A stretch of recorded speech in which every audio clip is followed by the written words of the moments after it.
Welcome back, ChartAddicts. Make sure to click like and subscribe for more amazing content. If you haven't already grabbed your tickets to the FX Summit 2022 conference, make sure to grab them in the link below. Grab your tickets before they sell out. See you there. Welcome back, everybody, to another episode of the Expert Trader podcast series. We have a very special guest in the house today. SharlineFX is in the building. What's up, Sharline? What's going on, Ryan? How's everything going? I'm good. For the folks at home that don't know you, do you want to introduce yourself a little bit? Yeah, absolutely. But before we get started, can I just say that I'm a huge fan of your podcast. Like, I've seen every single one of them. I probably listened to a couple of them like over and over and over again, and I'm super honored to be on here. So let's get that out the way first. But yeah, my name is SharlineFX. I'm from New York originally, but I live in Miami, Florida. I've been trading for about 3.5, going on 4 years now. I am a Wall Street Academy student. I've been in Wall Street Academy since I want to say August or September of 2018. And I've been profitable for the last 2 years now. And I'm super happy to be on here. Recently, just won the torch challenge, torch duels, and things have been going great lately. Super excited. I do have my own course, my own platform that I run. But aside from that, I love trading, and I'm super honored again to be on this podcast, to be able to talk and let you guys get to know me better, and take it from there, see how it goes. All right, awesome. So great to have you on, Sharline. The main reason, if you guys are wondering how I got introduced to Sharline, she volunteered herself to do the torch challenge. There was 3 or 4 torch contestants before her. She stepped up to the plate, and the results that she was showing and the way that she approached this challenge was honestly really impressive. And so I had to figure out what she was doing different than all the other torch contestants, how she saw the challenge, and really what helped her get in the game. So Sharline, let's go into a backstory on how you got into trading, how your journey has been, and kind of like how you got to profitability. Then we'll go into the torch. Yeah, so my story, Roy, is pretty typical, right? I started with IML. I actually heard about IML back in 2016. And at the time, the way it was presented to me, it wasn't like something that I thought I could do. So I kind of brushed it to the side. And then it came across my plate 2 years later in the beginning of 2018. So I was with IML for like 4 months, 5 months roughly. However, I was never really in it. I never recruited. I never, I was never that IML type person. I wanted to trade. I wanted to learn how to break down a chart and make money. So when I realized that IML wasn't, giving me what I wanted, I ran into a friend of mine who is a Wall Street Academy student. And he's the one that introduced me to Wall Street Academy and told me about Q and everything like that. I actually didn't know much about Q or Wall Street Academy. He was just raving at the fact that this guy teaches you how to trade. He doesn't talk about recruiting. He teaches you how to trade. That's all I needed to hear. That's all I needed to hear. So I actually didn't have the money for the course when I first heard about it. I had to get it on a credit card. And it's like, I'm like, you ever try to use your credit card and you're like hoping and wishing it goes through when you use it? That's what I had. That's what I went through. So I thank God I was able to get my credit card, to use it, to buy it. And I studied that course from night to day. And I don't say day to night. I mean night to day, because I worked during the day. So I had to study at night. And tell the folks at home what you do. I'm a police officer. I'm a police officer by trade, not for much longer, but I'm a police officer. All right, awesome. In Miami, one of the toughest cities in the world. So yeah, for sure. So, mad props to you, and mad props to you for getting to the point where now you're getting ready to walk away. So walk us through that road to profitability. So obviously there's a lot of challenges on the way there.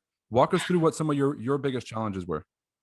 Oh man, to be honest with you, Roy, I have to tell you that I probably quit like 10 times over my journey, like 10 times, but something kept pulling me back. Something kept pushing me in, because I kept seeing other people succeed at it. So I'm like, damn, what makes these people so special that they can get it and I can't? You know what I'm saying? So you kind of have to look at that and say, okay, what are they doing different? So I just had to buckle down. So it was really tough for me. Some of the challenges that I went through in the beginning was definitely financial, but that's why I'm grateful for my job that I have at the time, because if I didn't have that job, I probably wouldn't have been able to afford to trade. because, back when I started, there weren't any prop firms. There weren't, any of that. You kind of had to do everything out of pocket. Like I said, I didn't even have the money for Q's course. I had to buy it on a credit card. So definitely being able to afford to learn how to trade in the beginning was tough for me. That was huge. And that's the stumbling block that I think a lot of people struggle with, because trading is not a cheap trade to learn. Yeah. It's not cheap. Even though now we have prop firms, you still got to pay for the challenges, and they're not, they're not just something you to throw away. So definitely in the beginning, financial. And then secondly, one of my biggest struggles starting out was just having confidence. Just having the confidence that I could do it, because I was very intimidated by Forex when I first heard about it. Because when you think of trading, you think of guys on Wall Street, carrying suitcases, wearing suits, went to Ivy League colleges and stuff like that. So you kind of gauge yourself and you're like, these guys are up here. I can't do that. I can't look at this. But as I saw other people that were my age and some people that were younger than me, that were all around me, Miami is filled with traders. That's like, we're like the hub of Forex trading, So when you see that all around you, it's just like, okay, I could do this. I just got to try and challenge myself and really go for it. So those were the top two struggles that I dealt with first starting out. That's awesome. The challenges at the time don't seem awesome. Yeah. How much do you feel like that shaped you as a trader today? Like the decisions that you make on the charts, the way that you manage finances, the way that you manage your trading, how much do you feel like that period taught you about, how you trade today? Well, it tells you that the way you start your journey is not the way you're going to finish it, because trading is about growth, right? If you stay stagnant, you're going to get eaten alive, because the market conditions change. Your trading style is going to change. The more you learn about the markets, the more knowledgeable you are. And it forces you to look at the charts differently. It forces you to really think like, okay, I've been doing this wrong. This is the right way to do it. Now, how can I blend that into my style so that I can win more instead of losing? So again, trading is about growth, and the way you are when you start trading is not how you are. Like, for instance, when I first started, I did a shit ton of over leveraging. I over leveraged like crazy, and it was because I was greedy. I wanted it too fast. I wanted success too quickly. I wasn't taking the time to really grow the way I should, like organically. I was trying to like take steroids to grow muscles instead of just lifting every day. If that's a good analogy. Right. So when I finally stopped over leveraging, and I took my time with it, and I realized that you just got to take time. It takes time to learn. That's when I was able to really, become profitable. I became profitable when I stopped being greedy, basically. That's a major key. If you guys are listening at home, that's like one of those let's pause type of moments, which is people kind of want to rush the game. What made you kind of finally give up the over leveraging and realize, okay, there's a proper way to do things, and if I do it the proper way, then I can have more success? What do you feel like was that breaking point? Man, I was running out of money. It's only so many accounts you can blow before you're broke. You know what I'm saying? So, and it was bananas. I was blowing I would take like $2,000 and put it in my account, and it would be gone in like 2 days. I was literally blowing accounts like water. Were you over leveraging or over trading, or what was it? Both. Okay. Both. I was over leveraging, over trading. I didn't have a trading plan. I was basically like gambling. There was a week, I don't know if you're aware, but there was a week of trading where I took an account from 1,000 to 10,000 in 1 week. In 4 days, I did it. And the very next week, I blew the entire account. So that was like a wake-up call for me. It was like, okay, you know what you have to do, but you're not doing it. You know what you have to do, but you're not doing it because you're too focused on what other people are doing. How long ago was that account flip? Oh man, this was back in 2019.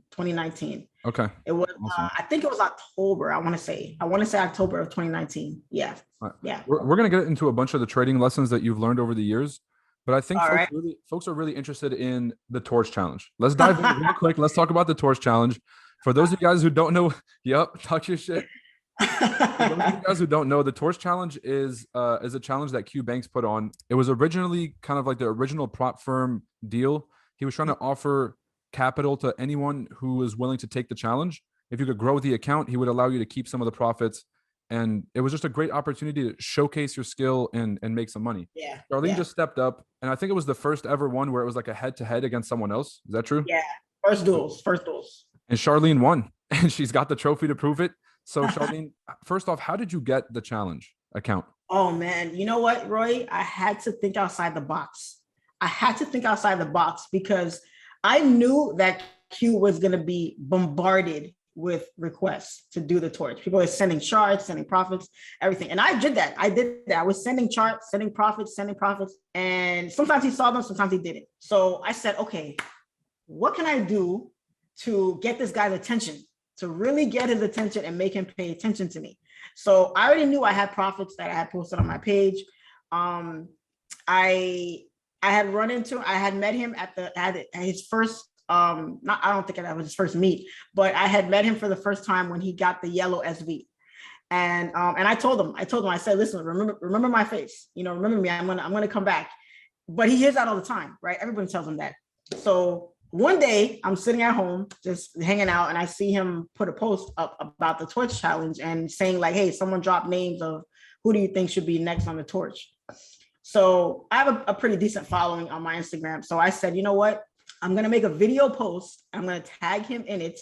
And I'm going to tell all of my followers to go flood his page. Just flood it. So I made a video post and I tagged him in it. And, I made sure I was cute. I was looking good. I was like, oh, okay, make sure all the guys could see, see something cute. Like, oh, okay, let me go help this girl out real quick. So I did it.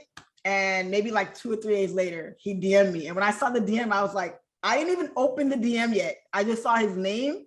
And I said, this has got to be the torch. It's got to be it. It has to be it. And when I opened it, he is like, hey, you want to be on the torch? I was like, victory. That's awesome. I was so happy. So I was just like, yeah, I did it. I did it. I was super, super elated. Okay. So when you take the torch account, obviously a lot of folks have tried it before. A lot of people who are aware of it like to see it from the outside. What is it like from the other side? It's pretty nerve-wracking. I'll say it's pretty nerve-wracking, but at the same time though, it's a rush. It's a rush, right? Because trading itself is a rush. So when you're trading by yourself, trading is very solitary. It's very lonely. You're by yourself. It's just you, it's charts. You win some, you lose some, it is what it is. But now you're trading with a whole community behind you, and the whole time I was doing the torch, Roy, I never got one hate message, not one negative DM, nothing. Everybody was so supportive. They were like, Charlene, you got this. I'm rooting for you. And one guy said he DM'd Q like 20 times, dropping my name to do the torch, So the support was so real. So when I saw that I had so many people behind me, it kind of lessened the pressure on me a little bit because one, the people that were supporting me knew that I could trade. They knew like my track record already. So it wasn't people that were like random people that didn't know who I was. It was people that already knew that I was a pretty good trader. So I said, I can't let these people down. I can't. I have my student base and, friends and stuff like that. So much support, so much encouragement. And I knew I couldn't let Q down because I put myself out there, as boldly as I could. And for me to do that and then not be able to perform would have been a major disappointment. Did you do anything different for the challenge regarding your own trading, or did you just stick to your guns and double down on what you were already doing? No, I stuck to my guns. I'll say that because the worst thing you could do is because the psychology is already there. The psychology of trading in front of hundreds of thousands of people is already, enough to break somebody. So I said before, when Q first DM'd me to do the torch, I said, okay, I have it. Mission 1 completed, right? I got the torch. Now the next step is to actually pass the torch, actually win it. And even if I don't win it, at least perform well enough on the torch. That was the ultimate goal. Whether I won or I lost, I wasn't gonna, get shit the bed basically. So I said to myself, just do what you've been doing and you'll be fine. If you try to start deviating from what you've been doing, then you're breaking your rules. And anytime I lose a trade, Roy, is when I break my rules. So if I stick to what I've been doing, which has made me profitable till now, I should be fine. That's what I did. Okay. Was there any points in the challenge where you started to kind of second guess yourself? Was there any point in the challenge where the pressure was just sort of like, should I take a trade? Should I just hold off? Were you more risk averse than you normally would have been, or was it all the same? No, I was a little bit risk averse, I would say, because my DMs were going nuts because of some of the DMs I was getting from people. I'd be in a trade and they'd be like, "Oh, why'd you close here?" Or "Why'd you open here?" Or "Oh, no, you shouldn't sell there. You should buy." You know.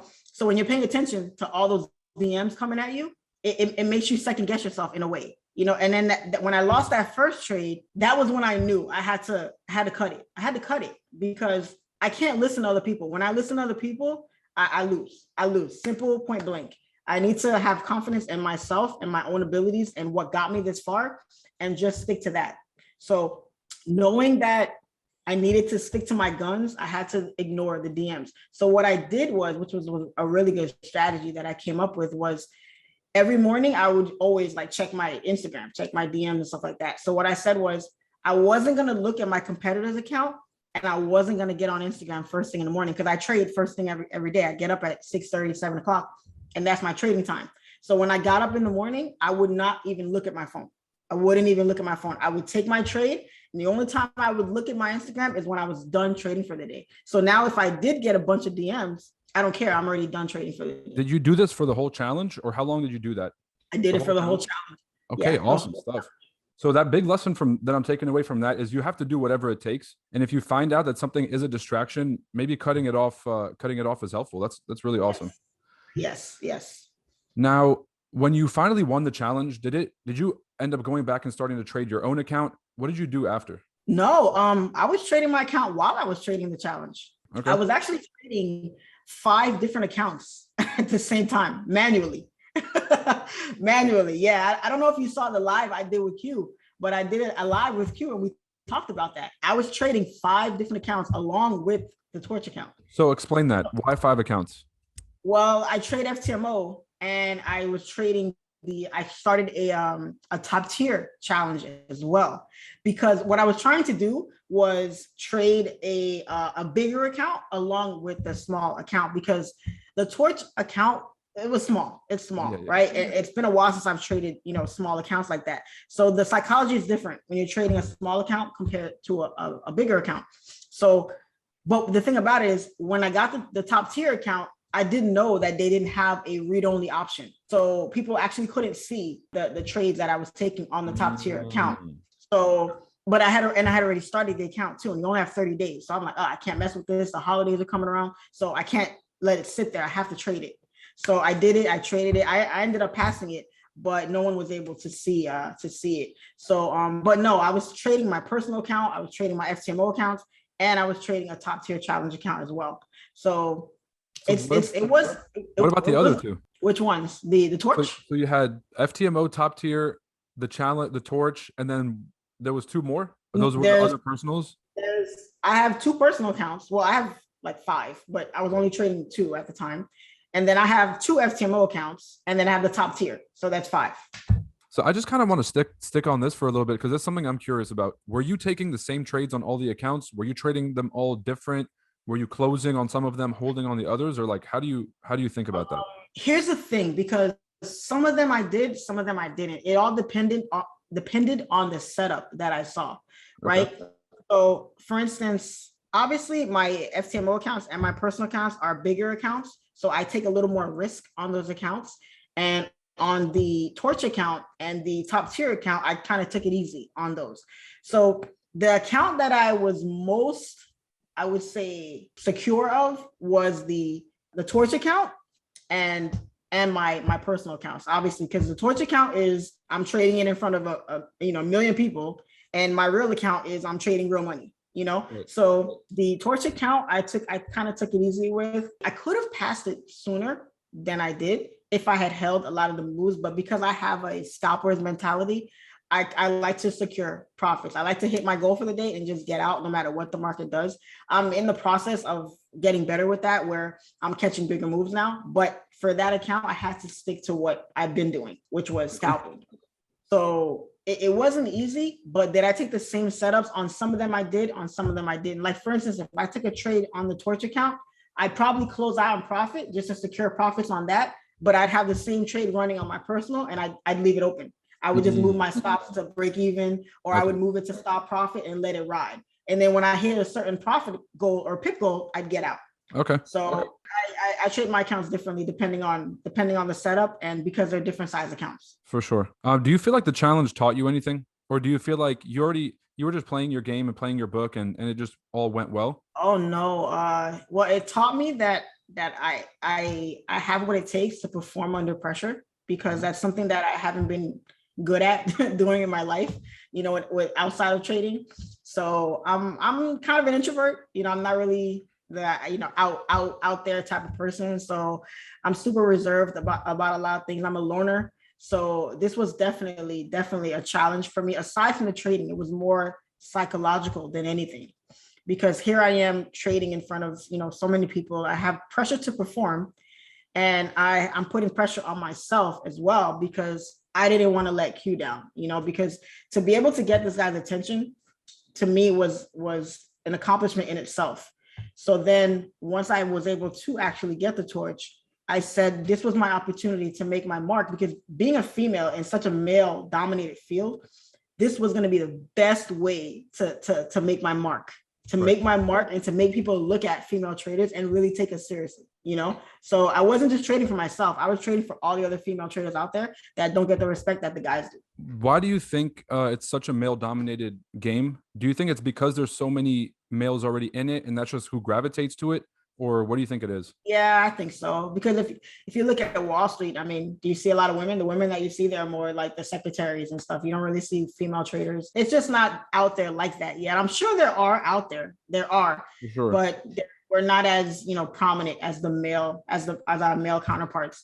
And it's always been more male. It's just how it is. So if there are some women watching this and they're still kind of on the fence about trading, or they are trading and they're still unsure about their ability to succeed at this game, what kind of advice would you give to new traders in general, and then more specifically women? The best advice I would say is don't shy away. Don't shy away, because they expect us to shy away. They expect us to be a little bit intimidated because we're going against the male.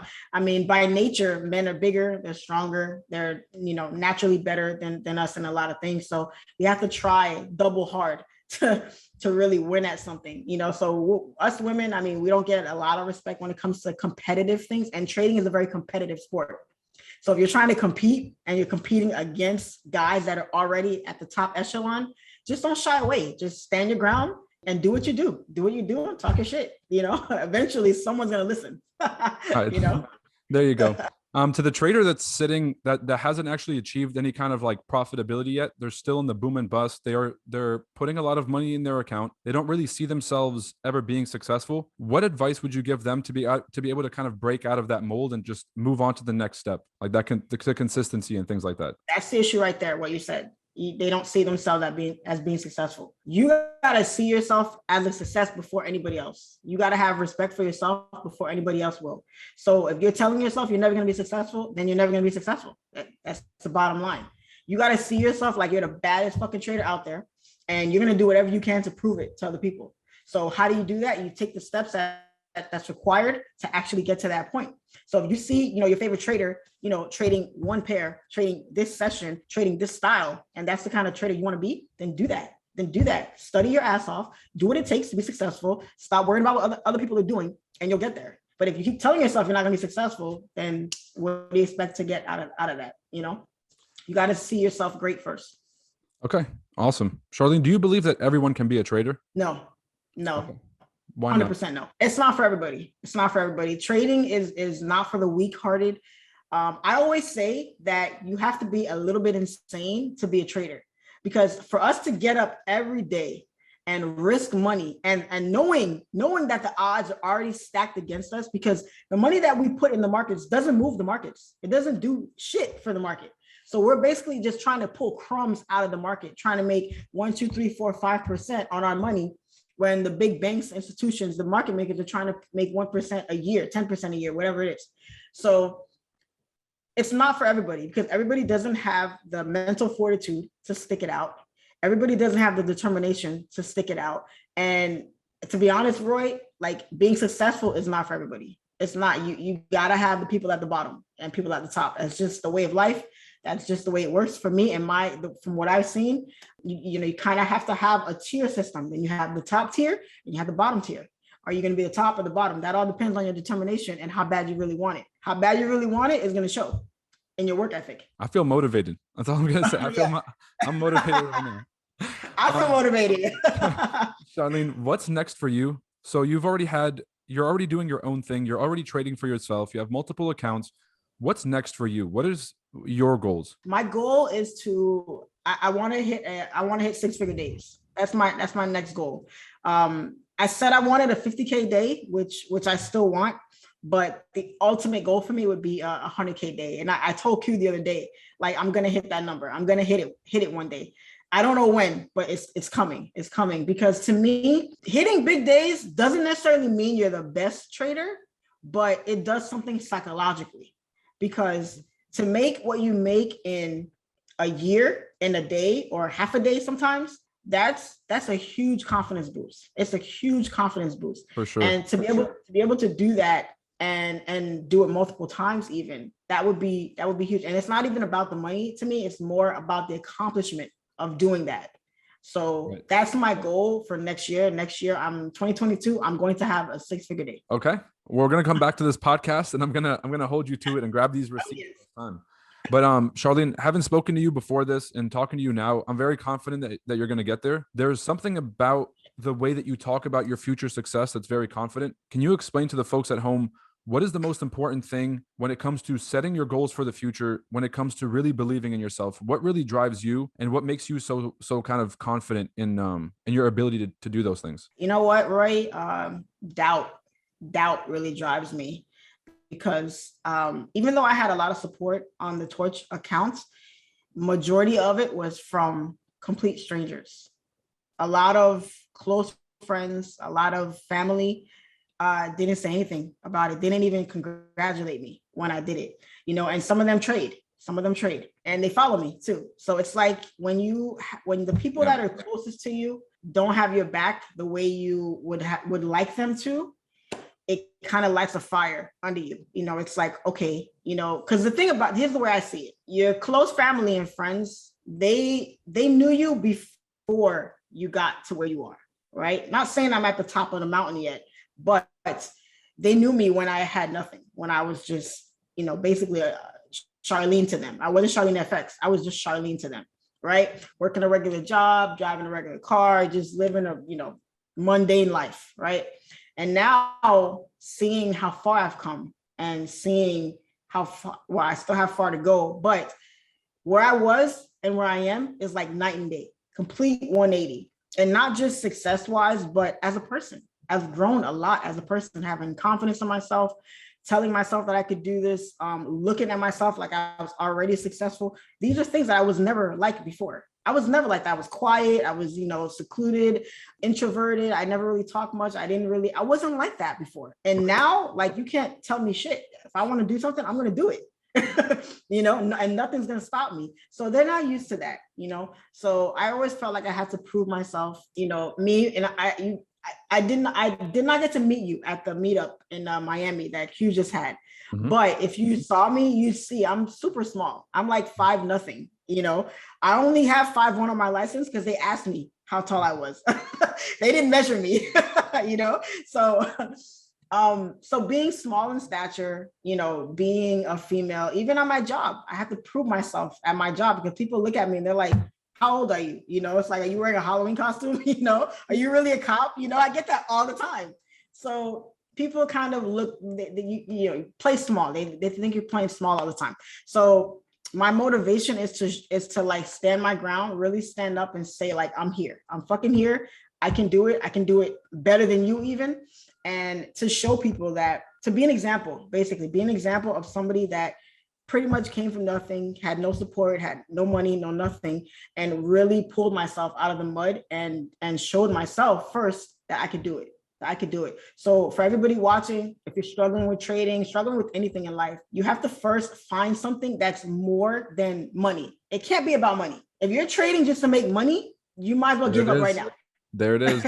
You might as well give up right now, because you're not going to succeed. You got to find a big why, and then make a big splash once you hit that mountaintop. So that's the best advice I can give. Sharline is preaching. This is the same advice that we preach, and it's true. Because on your worst days, just thinking about money, it doesn't really get you past the finish line. Some days you don't feel like trading, you don't feel like backtesting, you lose money. A bigger reason is awesome. Charlene, what made you? This is actually like a completely side question. What made you want to become a cop? Actually, I never want to become a cop. I just fell into it.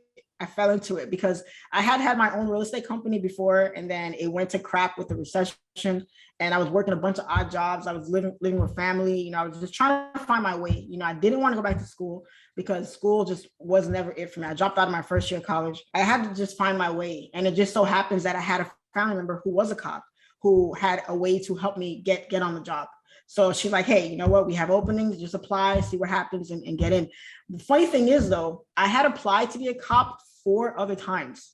And I kept failing. I kept failing. So this last time I was like, no, I don't want to do it anymore. I've tried a bunch of times, never works. And they're like, no, just try it one more time. You know, you can do it. You know, you're in a different place in your life. Give it a try and you can do it. And so I gave it a try and I ended up passing. And getting hired, which was great at the time. But it was the best thing that happened to me at the time, but it was also the worst at the same time, because the time that I was in the academy, it was one of the toughest times in my life. I struggled with the academy. It was a lot more physical than I expected it to be, mentally and physically, and more mental than anything, to be honest. So, but it was the worst time, but it was actually the best, because that experience kind of gave me kind of a jump start to what trading was going to be like, because trading may not be physically draining, but it's very mentally draining. So the fact that I was able to build up mental strength from the academy, I was able to take some of those techniques and attribute them to trading. I truly believe that my job that I have now is a big reason why I am what I am in trading, and how I was able to become as successful as I am with trading because of that. All right, you just answered the next 3. I'm just gonna leave now. You just answered. That was my follow-up. The whole follow-up question was, how much do you feel like you've battling adversity in your job helped you in trading? You just pieced the whole thing together. So we're just gonna wrap this up. See you guys later. See you guys next week. I'm talking too much. No, I'm messing around. Charlene, it was awesome to have you here. I'm always trying to make this as personable as possible to the people who are like watching this. If someone's sitting at home and they're like, damn, like, okay, I really want to do what Charlene did, but that's Charlene. Like, she's got the energy, she's got the charisma, she's got the confidence, and I can't do that. What advice could you give to them to really just get folks on the right track and help them do something actionable to get to the next step? What's your reason? Is it for yourself? Is it for your kids? Is it for the doubters out there, the ones that said you're never going to be anything in life? Like, what's your reason? Your why has to be strong enough, going back to that topic. And then once you find your why, then it's about executing, right? Because you know what you want to do. Now you got to make a plan to execute it. Okay, so I want to be a good trader. Let's forget about the torch now, right? Because let's say I'm not profitable, so I shouldn't be thinking about the torch right now, but I want to be a good trader. Okay, well, who are the people that I look up to? Who are the people that are out there that are doing what I want to do? And what steps did they take to do it? So if, let's say, for instance, Q is your favorite trader, and you look up to Q and you like what he's doing. Okay, what is Q's daily routine, right? How did he get to where he is now, where he was then to where he is now? There's plenty of videos of how Q first started. Go down and scroll down to his very first post and just see how he was a regular Joe Blow like everybody else. But over time, you start leveling up and you start doing better. So, okay, I got to buy a course. Okay, I got to buy a course. Okay, I got to study. Okay, I got to do this. I got to do this. Just make a game plan and fucking execute. That's it. No one's going to do it for you. So if you want it bad enough, you're just going to do it.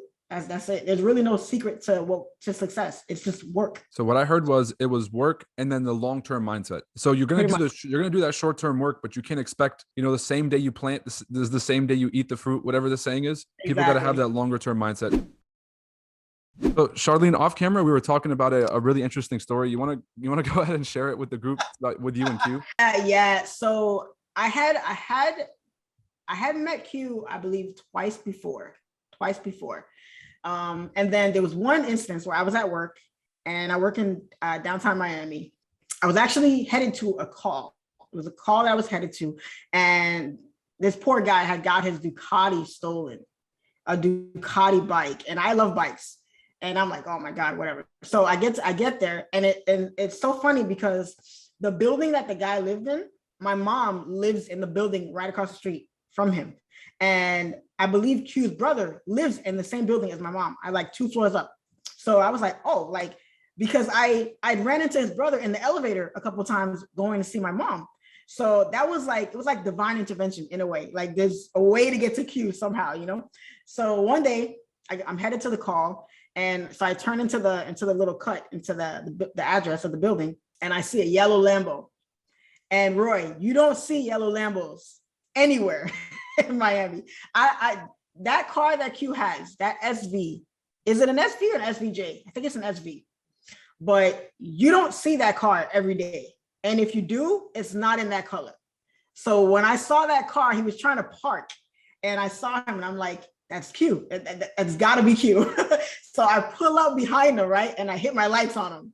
So his car is at an angle. Like he didn't finish parking yet. So he's trying to park.